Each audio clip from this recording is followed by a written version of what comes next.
Que le Seigneur vous bénisse. Amen. Gloire à Dieu.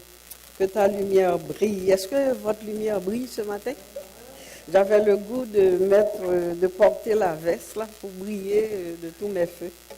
Mais j'ai dit too much. J'ai dit non, on ne va pas faire ça. Mais cependant, c'est une réalité de la parole que notre lumière brille. Amen. Amen. On va s'incliner dans la prière. Tendre Père, avec action de grâce, je suis venu devant toi pour élever ton peuple et pour nous élever devant ton trône saint. Nous voulons réclamer ta grâce, ta lumière justement sur nos cœurs, afin que nous puissions recevoir ta parole. Seigneur, pas avec un esprit critique, mais avec un esprit de repentance, de brisement, d'humilité, parce qu'on est devant des temps sérieux de la fin. Nous voulons, Seigneur, ta grâce, ta sagesse, ton onction, Seigneur, sur chacun de nous. Merci, Père, au nom de Jésus. Amen. Que le Seigneur vous bénisse. Amen. Je veux, avant de commencer, faire ce que la Bible dit. La Bible dit, soyez reconnaissants les uns envers les autres. Je vais vous dire que je suis très reconnaissante envers Pasteur Jean qui m'encourage et qui est comme, c'est un coach, un mentor qui m'aide. Même quand je vais prêcher à l'extérieur, je viens voir Pasteur Jean avec mes messages et puis il est là pour me diriger, me coacher. Je remercie le Seigneur pour cela. Amen. Je remercie le Seigneur pour France et Sheila qui m'ont fait le privilège, la grâce d'avoir un PowerPoint. Et on était tous ensemble au bureau jeudi pour trouver un thématique, là, quelque chose qui répondrait avec le sujet du message. Et finalement, avec l'aide de France au PowerPoint, on a trouvé un horloge avec Pasteur Jean. Mais on voulait que l'horloge marque minuit moins 5, bien-aimés. Bon, c'est la technologie, on l'a pris tel que c'est, on a minuit 5. Mais fiez-vous pas à minuit 5. Il est minuit moins 5 pour la terre maintenant. Est-ce que vous croyez cela? Amen. Un amen timide, ça fait rien, c'est une réalité. J'ai entendu aux nouvelles que d'ici quelques années, Venise va être engloutie par l'eau. Là, on se demande qu'est-ce qui va arriver en Haïti. Un peu partout, ça brasse. Vous le savez déjà, je ne vous apprends rien. La parole ce matin va vous être adressée dans le livre d'Éphésiens. On va être dans Éphésiens 5, un seul verset, le verset 16. Bon, écoutez. Le verset 16 qui dit « Rachetez le temps, car les jours sont mauvais ». Il y a tout un contexte, on pourrait lire tout le contexte, mais pour racheter le temps, justement, on ne va pas lire tout le contexte. Mais à la maison, vous pouvez lire Éphésiens, le chapitre 5 au complet, ou verset 15 à verset 21. Mais notre verset de ce matin se trouve dans le verset 16, « Rachetez le temps, car les jours sont mauvais. » Amen. Amen. Amen. Cette parole se trouve dans le livre d'Éphèse et vous savez que Paul est l'auteur de cette épître. Et pourquoi a-t-il écrit cette épître? C'est parce qu'il a fondé plusieurs églises en Asie. Mais dans ces églises, il y avait comme des docteurs qui prêchaient une doctrine contraire à ce que Paul a prêché. Ils essaient en fait de détourner le peuple de Dieu sur la saine doctrine.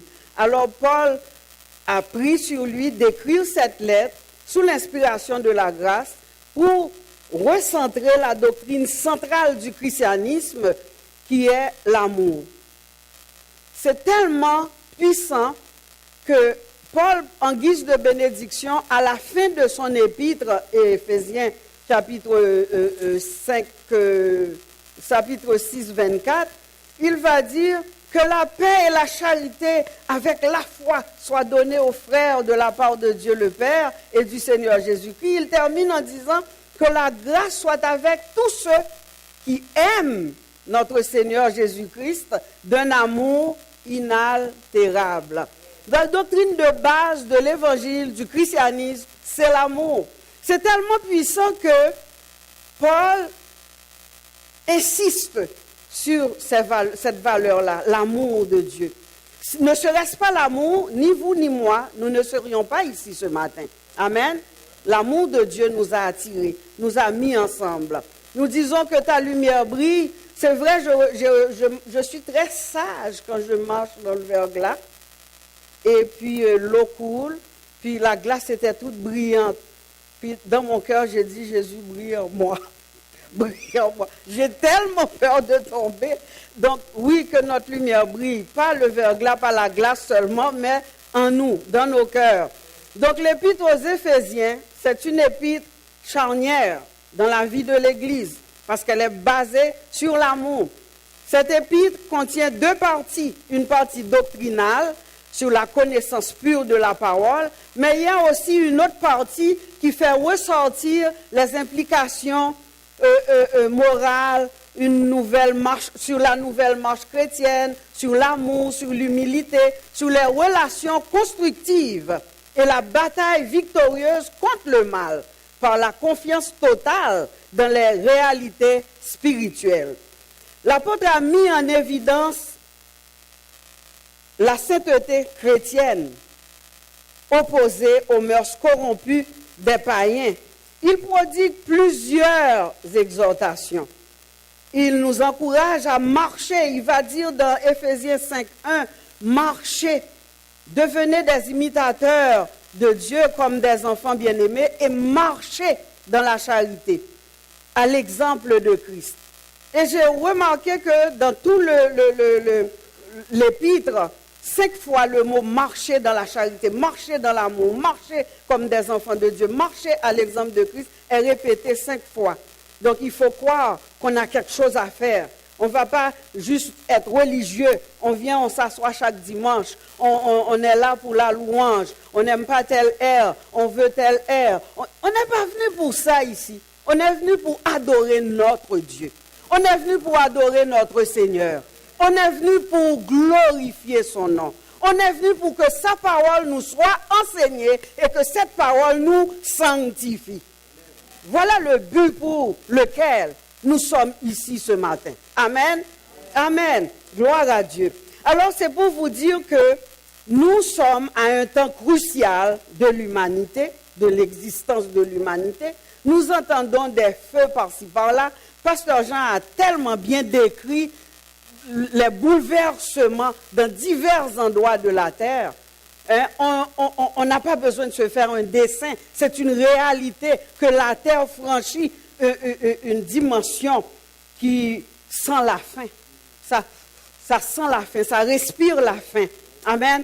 Alors voilà pourquoi nous allons ensemble regarder ce que l'apôtre veut dire lorsqu'il nous adresse cette parole en nous disant « Rachetez le temps ». Cet avertissement est adressé à moi comme à nous tous. À moi comme à nous tous. Nous devons racheter le temps. Et il nous a dit, rachetez le temps, car les jours sont mauvais.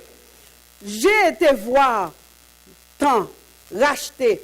J'ai trouvé un long grec de cette longueur. Je vous passe de ce nom-là. Mais dans ce mot-là, c'est vrai, c'est long, mais ça a tout son sens.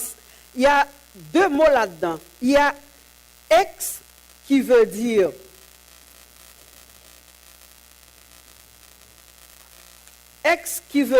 c'est un terme commercial que le ex veut dire acheter de nouveau.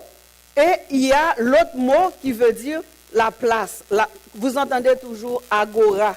Donc c'est la place du marché. La place où l'on fait des transactions intenses. Donc ce mot c'est hexagorazomenoi. Écoute, dans ce mot-là, il y a le ex, activité intense, il y a agora, place du marché. Donc ça sous-entend tout de suite que c'est une place où il y a des transactions. il y a des activités à maximiser, à mettre en profit. Mais ce n'est pas de cela que l'apôtre Paul parle ce matin, d'en racheter le temps. Le monde moderne va nous dire « no time, no see ». Personne n'a pas de temps pour personne.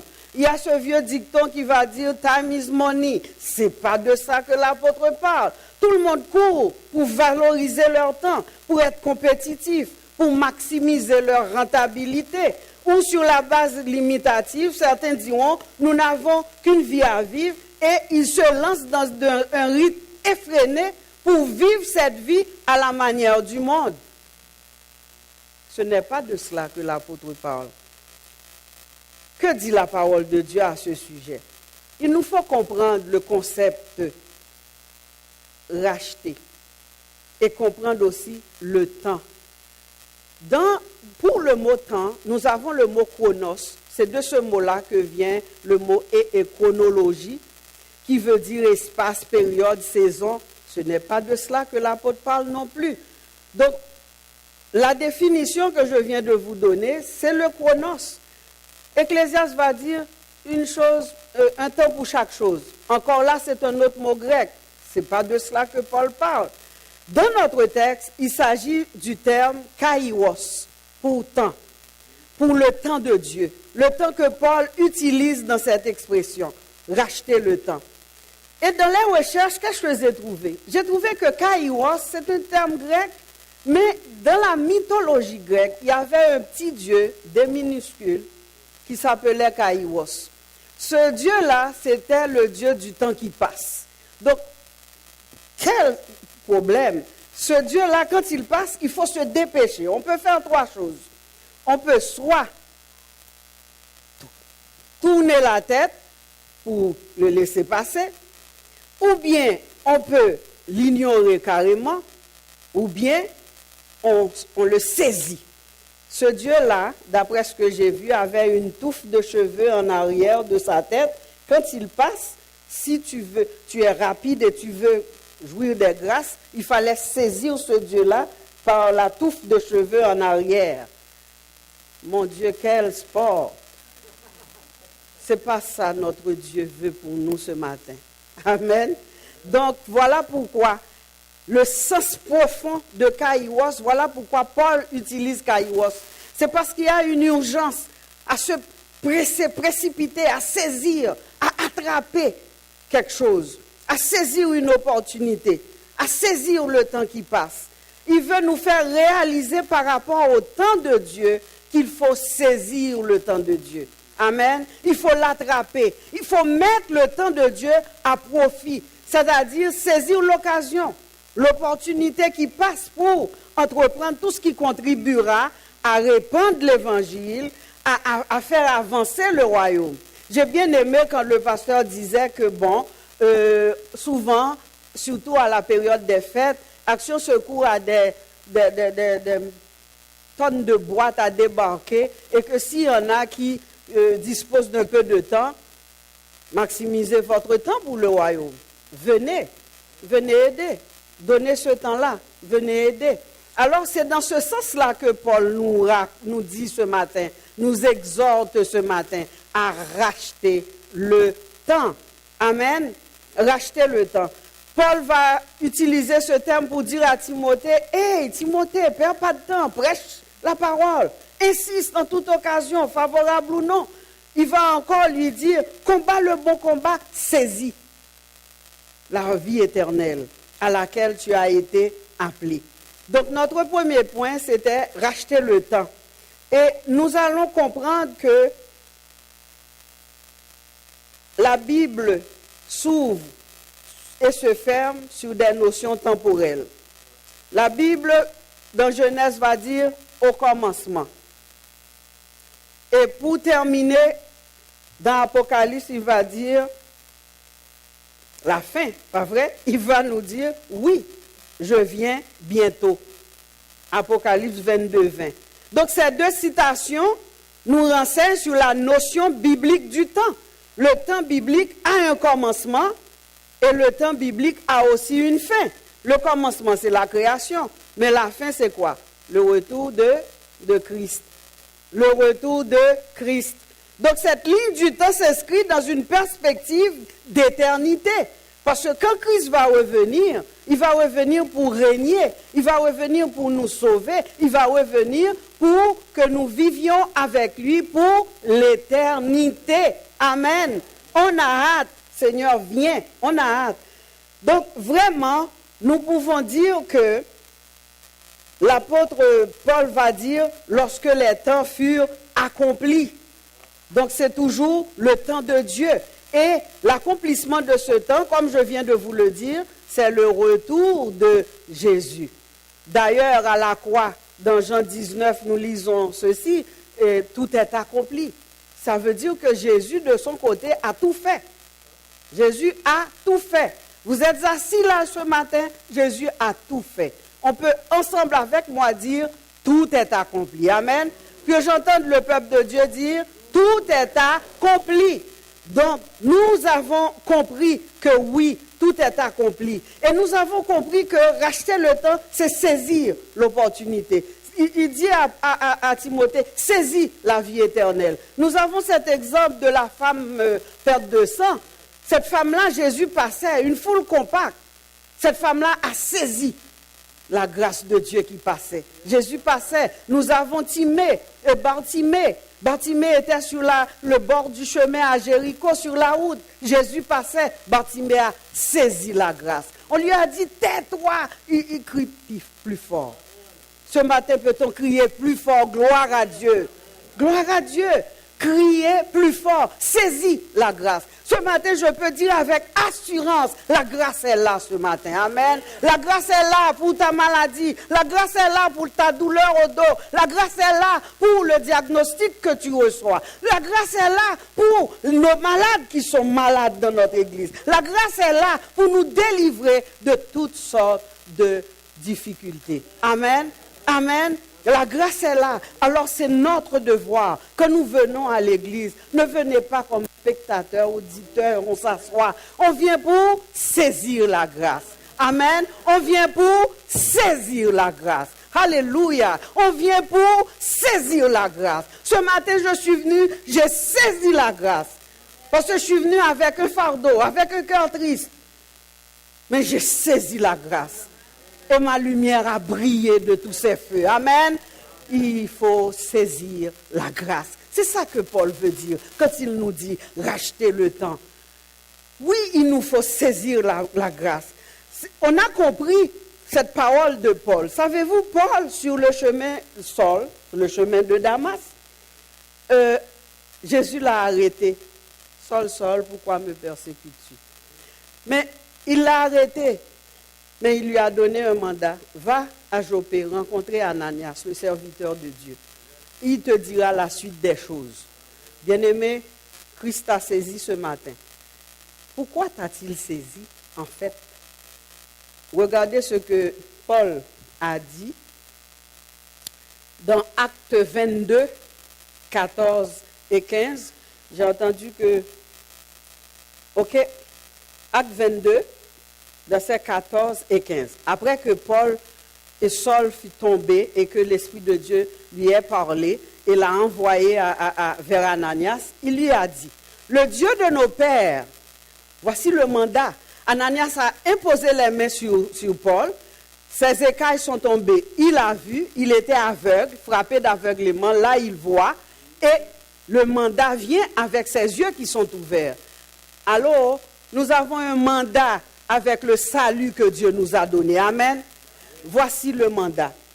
Le Dieu de nos pères t'a destiné à connaître sa volonté, à voir le juste, à voir Jésus, et à entendre les paroles de sa bouche, car tu serviras de témoin auprès de tous les hommes des choses que tu as vues et entendues. Voici le mandat divin pour Paul, Saul qui est devenu Paul, et pour chacun de nous ici. Amen. C'est ça notre mandat. Voir Jésus dans toute sa splendeur dans notre vie.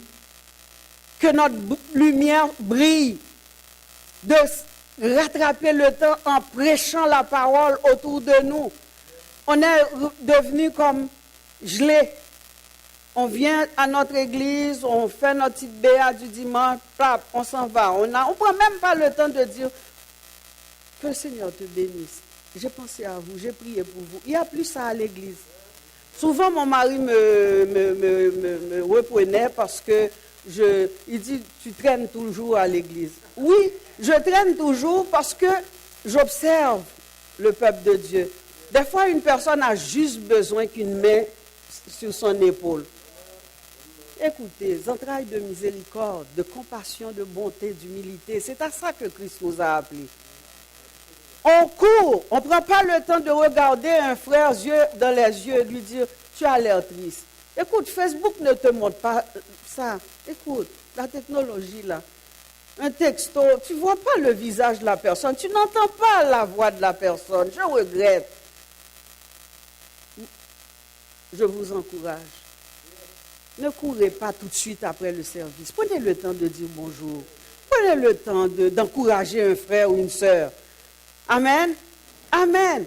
Alors cette femme perte de sang dont je vous disais a saisi la grâce. Elle a, malgré la foule, elle s'est débrouillée pour toucher le pan du vêtement de Jésus. Quand je fais une recherche, toucher, c'est aptomaï. Donc cette femme-là a aptomaï Rapha, a touché le Jésus Rapha. Adonai Rapha, El Shaddai, il l'a touché. Il l'a saisi, elle l'a saisi. Elle a obtenu sa guérison. Amen. Amen. Alors nous sommes, comme Paul, appelés pour connaître le juste, pour entendre les paroles de sa bouche, pour servir de témoin à Jésus auprès de tous les hommes et pour témoigner ce que nous avons vu, entendu de Jésus. Amen. Amen. Bien-aimés dans le Seigneur, depuis le jour où Christ m'a saisi, je ne veux plus perdre le temps dans des futilités. Et même par la grâce de Dieu, le peu de temps qui me reste à vivre, je veux le consacrer tout entier à Dieu et aux choses de Dieu. C'est là que je suis rendue. Parce qu'il y a une urgence, je ne sais pas quand le Seigneur va sonner la trompette pour moi. À 70 ans, tu es mourable à n'importe quel temps. Tout le monde est mourable, mais à 70 ans, on est comme plus proche du but. Je ne veux pas perdre de temps. Chaque minute, chaque moment, je veux maximiser ce temps. Mon Dieu, combien j'ai perdu de temps. Quand j'étais dans le monde, j'enseignais chez les sœurs. Je fouettais des élèves pour ne pas apprendre le rosaire, le je vous salue. Imagine. Je mettais en punition parce que l'enfant n'était pas allé au mois de Marie. Je veux racheter ces temps-là. Amen. Je veux racheter ces temps-là. Et on dit, il y a le vieux dicton qui dit, oh non, le temps perdu ne se rattrape jamais. Allô, j'ai des nouvelles pour vous, pas avec Jésus. Parce que les choses anciennes sont passées, toutes choses sont devenues nouvelles. Et voilà mon Paul qui dit, je cours pour tâcher de le saisir. Christ m'a saisi, mais moi aussi je veux le saisir. Avez-vous ce désir en vous? Avez-vous cette soif en vous? Oui, je suis sauvé. Oui, Jésus m'a saisi. Moi, je veux saisir Jésus. C'est là que je suis rendu. Je veux saisir mon Jésus. Amen. Amen. Amen. Est-ce qu'on comprend? Je veux saisir Jésus. Paul dit dans Philippiens, ce n'est pas que j'ai remporté la course. Je fais une chose. Je cours pour tâcher de le saisir. Et même David, même Moïse, dans une prière, il dit, nos jours sont comme l'ombre. David va dire, nos jours sont comme le jour qui est à son déclin. Vous comprenez? C'est pour nous dire que le temps est court. Et tout ce qu'on peut faire pour faire avancer le royaume de Dieu, il nous faut le faire. Il ne faut pas qu'on soit des spectateurs, des auditeurs oublieux. Bien-aimés, réveillons-nous. Oui, nous nous plaignons, l'église ne grandit pas, il n'y a plus de gens, les chaises sont vides. Qu'est-ce que tu as fait pour que les chaises ne soient pas vides? Je me questionne. questionne-toi. Est-ce que je prêche la parole autour de moi? Est-ce que j'invite le monde à venir? C'est facile d'envoyer la pierre sur l'autre. Mais et moi, mon implication personnelle? Nous avons vu que Dieu a parlé personnellement à Paul. Ce Dieu-là parle personnellement à vous aussi. Rachetons le temps, bien-aimés dans le Seigneur. Rachetons le temps. Nous avons vu que Paul n'a pas seulement dit de racheter le temps, il nous dit pourquoi. Il dit, racheter le temps, pourquoi? Parce que les jours sont mauvais. Les jours sont mauvais. Et j'ajoute 2 raisons. Tu rachètes le temps parce que les jours sont mauvais et tu rachètes le temps parce que le retour de Jésus est imminent. Amen. Est-ce que ce n'est pas excitant pour nous de racheter le temps, de saisir les opportunités? Tout ce que je n'avais pas pu faire quand j'étais dans le monde, j'essaie de rattraper ce temps-là. Il y a cette possibilité-là dans l'Évangile de racheter le temps, de rattraper le temps perdu. Bien-aimés, soyons sérieux dans notre marche chrétienne avec Jésus. Je suis obligé de le dire et redire parce que le Seigneur m'a fouetté avec ça. Rachetons le temps. Plein d'émissions que je suivais, je ne les regarde plus. Je rachète le temps. J'étais sur Facebook, je me suis enlevé. On me dit qu'il faut passer au moins 2 ans, 3 ans avant que ton nom disparaisse. Je suis prêt à payer le prix. Parce que j'ai remarqué une chose, je parle pour moi. Chaque jour, il faut que j'aille sur Facebook. Et puis quand je suis là, le feu peut prendre sur la cuisinière. Je suis curieux, je cherche, je regarde. Puis finalement, j'ai saisi que je perds beaucoup de temps dans des futilités, dans des choses qui ne glorifient même pas mon Dieu. Je suis rendu là, c'est moi.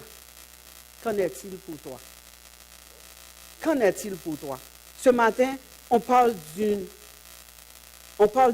parole du Seigneur, d'un avertissement, d'une exhortation que Dieu vous envoie, jeunes, moins jeunes, vieux, couple. Le Seigneur s'adresse à vous ce matin. Il vous a envoyé cet avertissement. Rachetez le temps, car les jours sont mauvais. Amen. Les jours sont mauvais. Le monde appelle mal, bien, bien mal. Les choses sont inversées. Alors que dit la parole? Ne vous conformez pas au siècle présent. Ne vous conformez pas au siècle présent. Mais soyez transformés par le renouvellement de l'intelligence, afin que vous discerniez quelle est la volonté de Dieu, ce qui est bon, agréable et parfait. Romains 12, 2. Ne cédons pas aux sollicitations du monde. Ne nous conformons pas aux rudiments du monde, car nous sommes dans le monde, mais nous ne sommes pas du monde.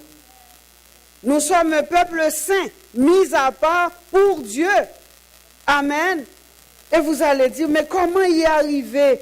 Comment y arriver sans une vie de prière? Écoutez ce que Paul dit dans 2 Corinthiens 10, 4. Prenez toutes les armes de Dieu, afin de pouvoir résister. Prenez toutes les armes de Dieu, afin de pouvoir résister dans les jours mauvais et tenir ferme après avoir tout surmonté. Et il nous a donné plus que ça. Il nous a garanti, nous disons que les armes avec lesquelles nous combattons ne sont pas charnelles. Elles sont puissantes par la vertu de Dieu pour renverser les forteresses.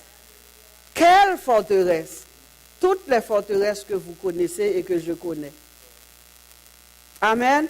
La prière peut les renverser. Amen. Amen.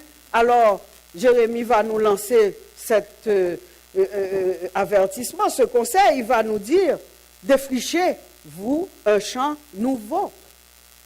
Ne semez plus parmi les épines. Circoncisez-vous pour l'Éternel. Circoncisez vos cœurs, de peur que ma colère n'éclate comme un feu. Quand j'ai lu ce verset, je discutais un peu avec Pasteur Jean, et puis je lui disais, Pasteur Jean, j'ai lu un verset dans notre dévotion, René et moi, qui m'effraie. Savez-vous, on a lu Bien-aimés, c'est sérieux, ce n'est pas dans mes notes, mais je tiens à vous lire ce que Jésus dit. C'est grave, bien-aimés. Nous avons lu dans Romains 11, au verset 22, l'apôtre Paul qui parle, Romains 11, 22, considère la bonté et la sévérité de Dieu. Nous sommes souvent poussés à Dieu, c'est un Dieu de grâce, un Dieu d'amour. Yes, amen, en effet, un Dieu de grâce, un Dieu d'amour, mais c'est aussi un Dieu de justice, c'est aussi un feu dévorant, c'est aussi un Dieu qui revient pour juger. Amen, amen. Réveillons-nous, peuple de Dieu. Considère la bonté et la sévérité de Dieu. Bonté, sévérité envers ceux qui sont tombés et bonté de Dieu envers toi. Voici ce qui m'effraie. Bonté de Dieu envers toi. Si, ce n'est pas dans mes notes, pasteur Charlie, c'est dans ta Bible. Le si me fait peur. Le si me fait peur. Il dit, bonté de Dieu envers toi, si tu demeures ferme dans cette bonté. Écoutez le reste du verset. Autrement, tu seras aussi retranché. Retranché. Écoute là, on parle français. Retranché. Est-ce que c'est un Dieu qui niaise avec le péché? Non. Non, non, non. Là, moi, je fais la guerre à mon âme pour marcher droite. Je fais la guerre. Je n'ai pas toute l'affaire. Je pêche et je repêche jusqu'à ce que Jésus vienne me trouver. Mais je fais une démarche pour ne pas mener une vie de péché. Je fais la démarche quand je sais que j'ai failli pour ne pas retomber dans ce que j'ai failli. Comment je vais y arriver? Dans la prière. La prière, les genoux, mes amis, les genoux, les genoux, les genoux. Alors, l'apôtre nous a donné cette exhortation, nous disant que Dieu est bon, mais Dieu est aussi sévère. Je suis dans cette bonté, mais si je demeure, amen, si tu demeures. Donc le si implique un effort personnel de moi. Hein? Je dois m'y mettre pour que je demeure ferme dans cette bonté de Dieu. Sinon, c'est le ça que ça veut dire. Sinon, je serai confronté à un Dieu, un feu dévorant, à un Dieu qui juge, à un Dieu qui va me retrancher. Amen. Donc, bien-aimés dans le Seigneur, nous rachetons le temps parce que les jours sont mauvais. En effet, les jours sont mauvais et le temps est à la prière. C'est vraiment une obligation. Ce n'est pas une option. Le temps est à la prière. Si nous ne prions pas, nous serons une proie facile entre les mains de l'ennemi. Si nous ne prions pas, nous allons facilement succomber à la tentation. Oui ou non? Oui ou non? On est tellement douillet, on aime tellement notre petite moi, Nicole. C'est facile, là. On est plus porté à se satisfaire que satisfaire Dieu et son royaume. Obéir à sa parole. Donc, ne soyez pas négligents, nonchalants dans votre vie chrétienne. Si vous l'étiez, repentez-vous. Si vous l'étiez, repentez-vous. Entrez sur la ligne droite. Ayez au moins ce désir de faire ce qui est bon, agréable à Dieu. Et c'est dans la prière que cela se passe. Laissez-moi vous dire, la prière est puissante et vous le savez. On avait prié pour le couple qui devait aller en Haïti. Si c'est ta volonté, Seigneur, qu'est-ce qu'on a compris? On a compris que ce n'était pas la volonté du Seigneur et il nous l'a révélé. Hein? Amen. Jérémie va me dire 33:3, évoque-moi, je te répondrai, je te révélerai les choses cachées que tu ne connais pas. Amen. Il y a des choses cachées que Dieu veut te révéler. Mais si tu n'es pas sur tes genoux, où va-t-il te trouver pour te les révéler? Amen. Amen. Alors, puisque les jours sont mauvais, il nous faut établir nos priorités, non en fonction de nous-mêmes, de nos convoitises, mais en fonction du royaume de Dieu. Amen. Est-on d'accord avec ça? Établir nos priorités en fonction du royaume de Dieu, afin d'être prêts pour le retour du Seigneur Jésus. Le psalmiste va dire, apprends-nous à bien compter nos jours, afin que nous appliquions notre cœur à la sagesse. Moïse dit, nos jours sur la terre sont comme l'ombre. Et j'ai été plus loin avec David encore dans le psaume 102:12. Vous comprenez que si nous ne nous mettons pas sur nos genoux, il faut nous asseoir pour considérer les choses. Des fois, on a tellement lutté pour acquérir des affaires sur cette terre, puis subitement, Dieu nous appelle et puis on les laisse tous. On les laisse tous. Des fois, on n'est pas intelligents, nous chrétiens. On ramasse, on fait des acquisitions. Ce n'est pas mauvais d'en faire. Faites tout ce qui vous est nécessaire et utile. Mais n'ajoutez pas votre cœur dans ces acquisitions-là. Amen. Votre cœur doit être totalement, entièrement consacré à ton Dieu. Amen. Amen.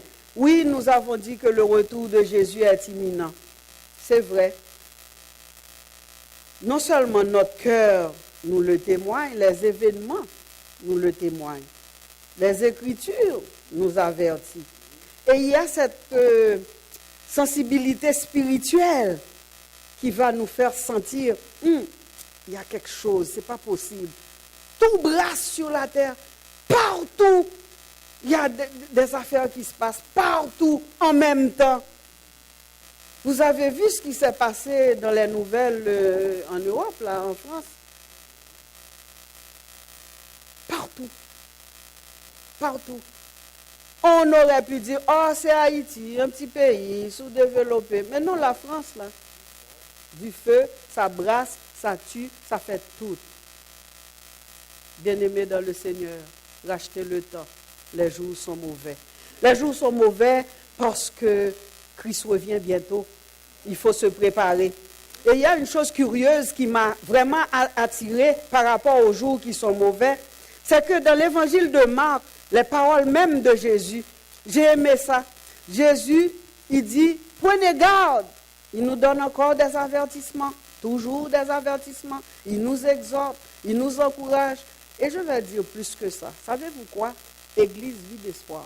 Quand le Seigneur vous envoie des avertissements comme ça, c'est qu'il va passer à l'action. Il va nous demander compte. Non, même si vous ne dites pas Amen, je le sais. Dieu me l'a dit à moi, là, pour me mettre sur la corde raide. Nicole, arrange-toi. Je dis, garde à vous, capitaine. Jésus parle.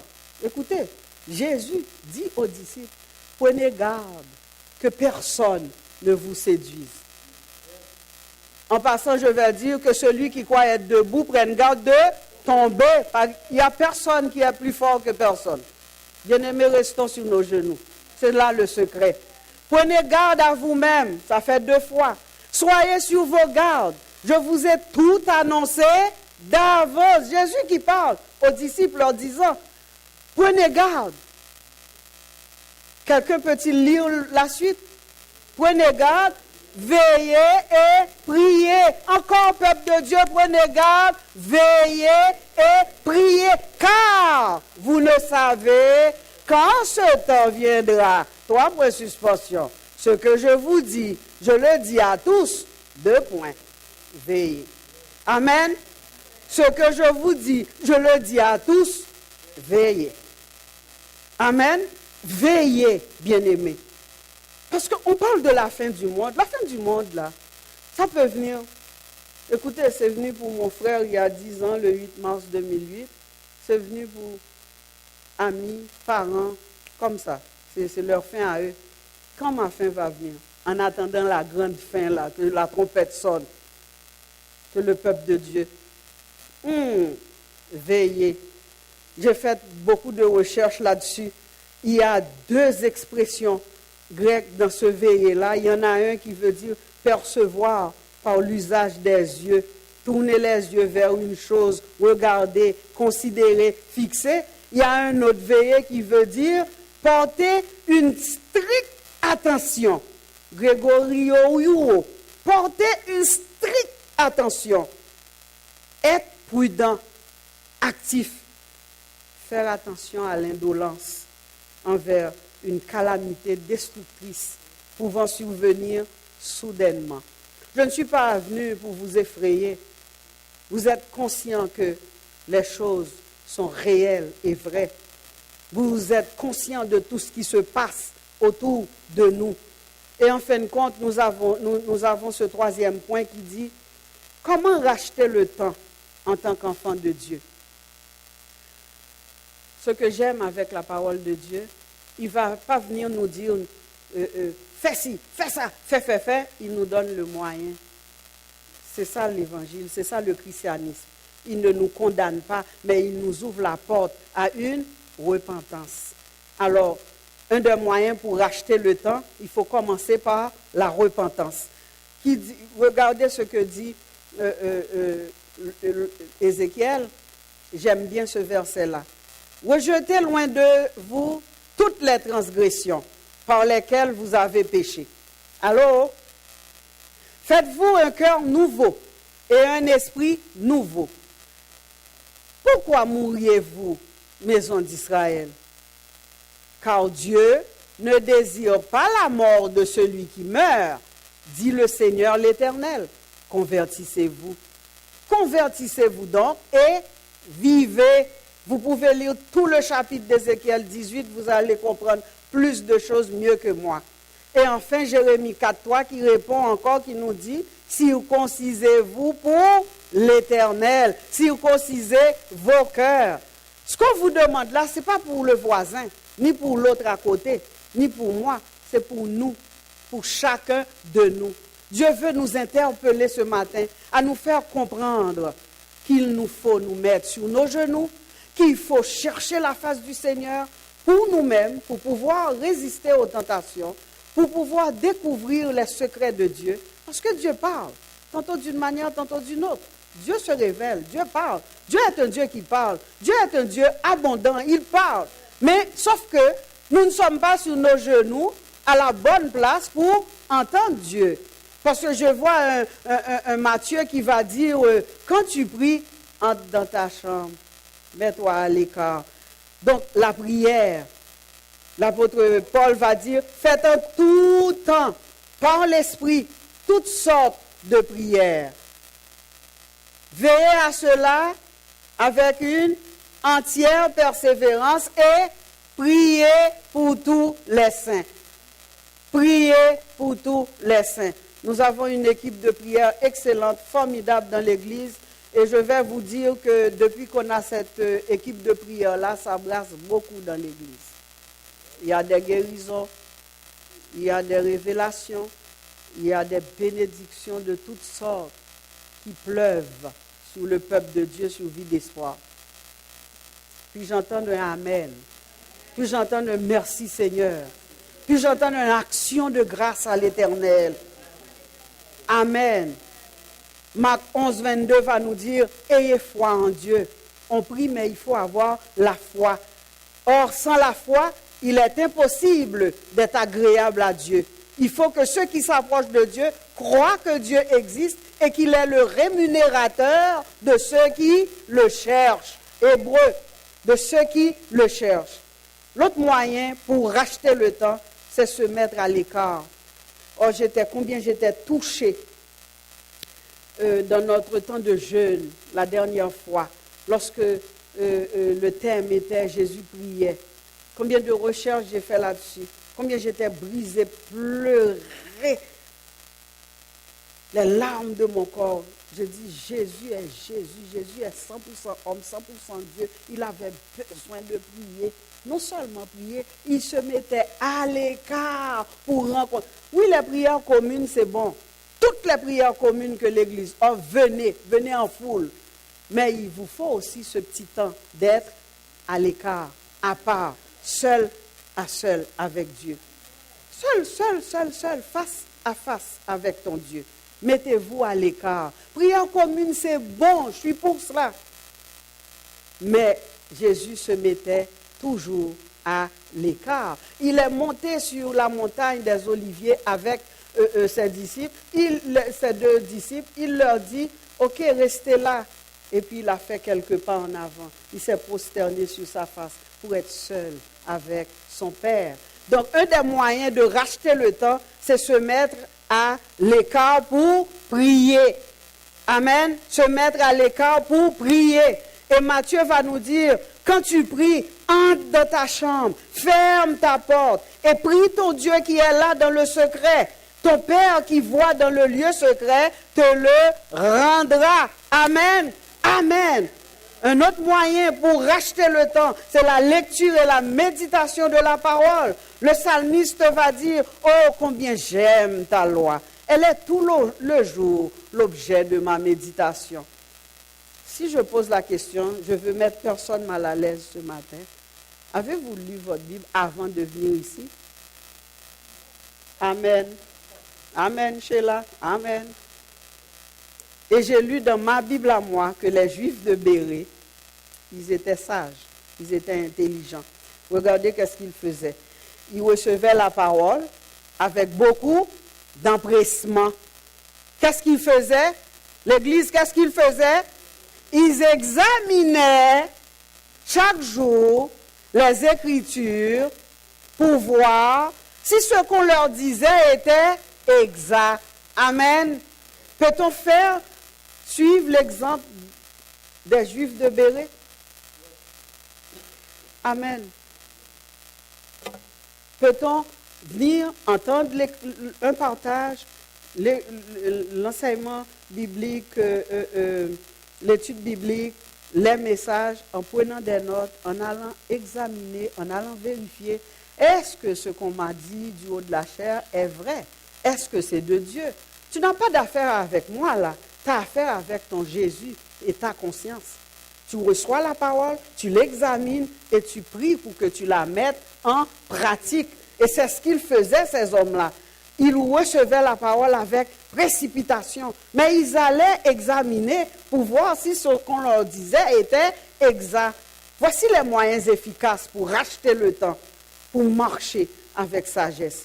Il y a un verset dans toujours Éphésiens 5, dans notre contexte, qui dit, Paul nous dit de racheter le temps, mais au verset 15, il va dire, prenez donc garde de vous conduire avec circonspection, non comme des insensés, mais comme des sages.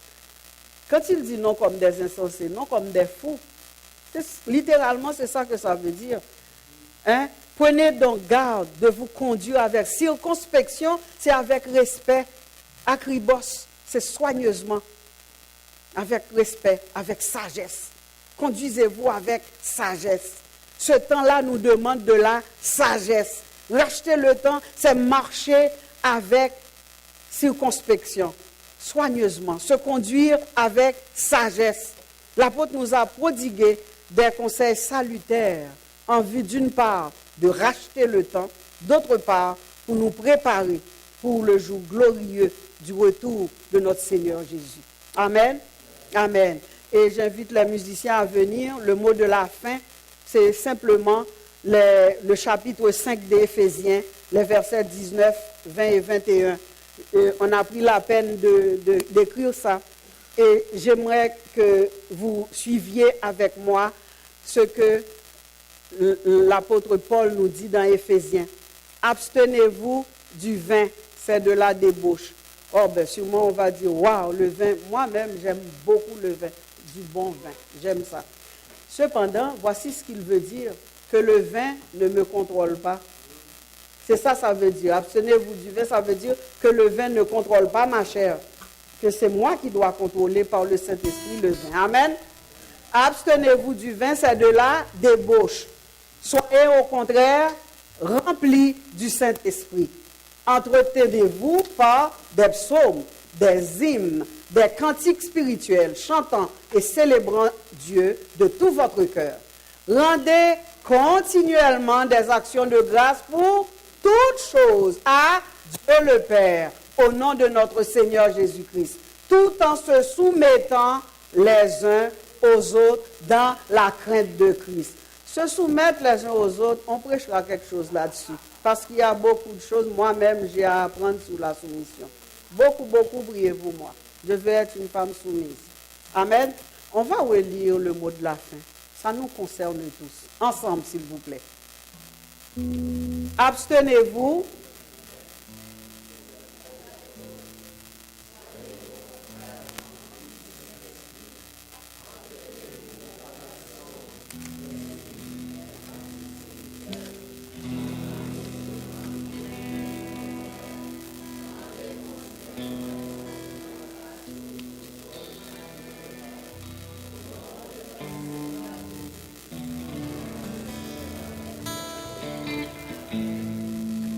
Amen. Amen. Peut-on dire Amen? Amen. Le Seigneur a envoyé sa parole. Il dit que la parole n'est-elle pas comme un feu, dit l'Éternel, comme un marteau qui brise le roc. Puisse la parole puisse briser le roc de notre cœur, afin qu'on puisse écouter, oui, mais la mettre en pratique dans notre vie. Je ne sais pas votre condition ce matin. On va s'incliner. 2 petites minutes.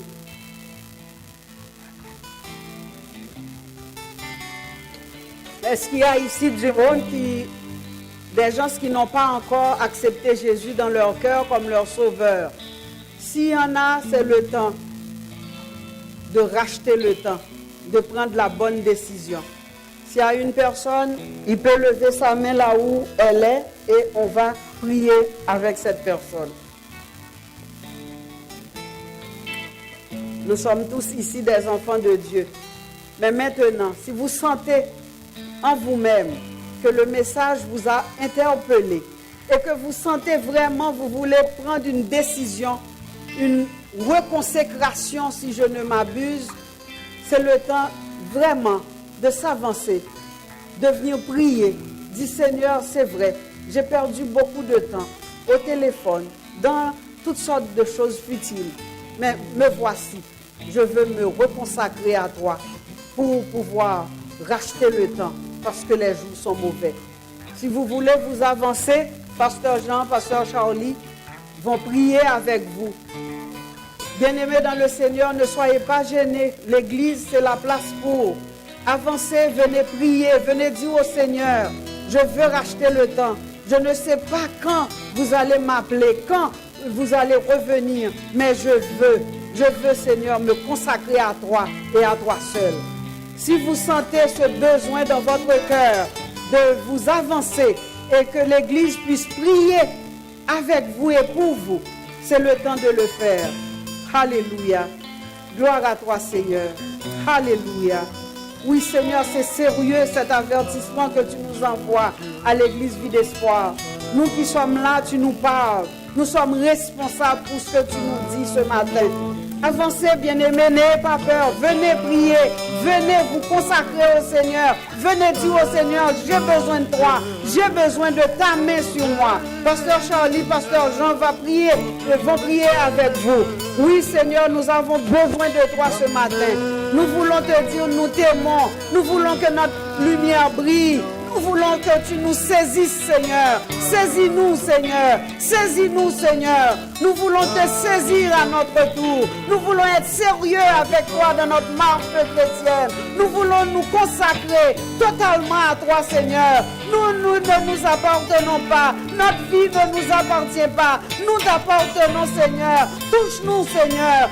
Touche-nous, agis dans nos cœurs, donne-nous des entrailles de compassion, entrailles de miséricorde, entrailles de bonté, de douceur, d'humilité. Viens faire l'œuvre de la croix de notre cœur. Viens nous toucher, viens nous restaurer, viens nous montrer, Seigneur, le chemin pour avancer avec toi. Donne-nous, Seigneur, ce désir, cette soif de te connaître, de chercher à te connaître. Oh Dieu, nous avons besoin de toi ce matin. Touche-nous, oh bon Père. Mets ta main sur nous, oh bon Père. Brise l'orgueil, brise l'orgueil, brise l'orgueil dans nos cœurs, dans mon cœur, Seigneur. Brise l'orgueil dans le cœur de nos frères et sœurs. Donne le brisement, Seigneur. Un cœur humble, un cœur humilié, un cœur qui se repent, un cœur qui te veut. Seigneur, nous avons besoin de toi.